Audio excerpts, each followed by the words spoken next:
বাংলাদেশের সংখ্যালঘুদের ওপর হামলা ও নির্যাতনের ঘটনায় যুক্তরাজ্যের দ্বিতীয় বাংলা অধ্যুষিত নগর বার্মিংহামে বিক্ষোভ ও প্রতিবাদ করেছে সংখ্যালঘু কমিউনিটি নেতারা। হিন্দু সম্প্রদায়ের বিপুল প্রবাসীর উপস্থিতিতে বার্মিংহামের বাংলাদেশের সহকারী হাইকমিশনের সামনে বিক্ষোভ ও প্রতিবাদ সমাবেশ হয়। বিক্ষোভ সমাবেশে যোগ দিয়ে বাংলাদেশের সংখ্যালঘু সম্প্রদায়ের উপর নির্যাতন ও হয়রানি অবিলম্বে বন্ধের দাবি জানান তারা।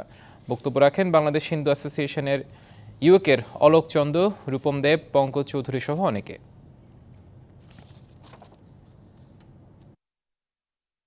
বাংলাদেশের কোনো সরকার পরিবর্তন হবে, প্রথমে আঘাত আসে আমাদের উপরে। আমাদের ধর্মীয় স্থানগুলো ভাঙচুর করা হচ্ছে, আমাদেরকে মেয়েদেরকে রেপ করা হচ্ছে, আমাদের ব্যবসা প্রতিষ্ঠান ভাঙচুর করতেছে, লুট করে নিয়ে যাচ্ছে।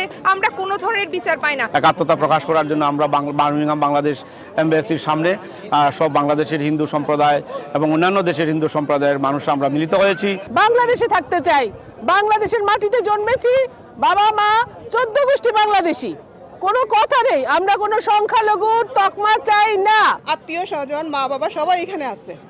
সো আমরা খুব বেশি ফিল করতেছি, কারণ প্রতি মুহূর্তে তারা ইনসিকিউরিটিতে ভুগতেছে।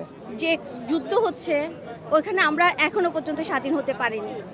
আমাদের হিন্দুদের কোনো স্বাধীনতা নেই, আমরা চাই আমাদের অধিকার। বৈষম্য বিরোধী আন্দোলনে হিন্দুরাও তো অংশগ্রহণ করেছিল, কিন্তু এখন কেন শুধু হিন্দুদের উপর এরকম অত্যাচার করা হচ্ছে? কেন তাদের ঘর বাড়ি পোড়ানো হচ্ছে?